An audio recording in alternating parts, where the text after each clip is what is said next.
You ask Tiger to solve. This deals with linear equations with one unknown. The final result is m=1. Let's solve it step by step. Simplify the expression. Expand the parentheses. Simplify the arithmetic. Swap sides.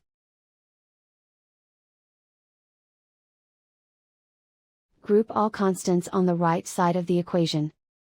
Subtract 3 from both sides. Simplify the arithmetic.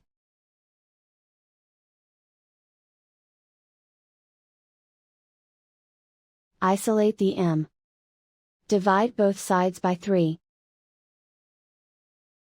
Simplify the fraction.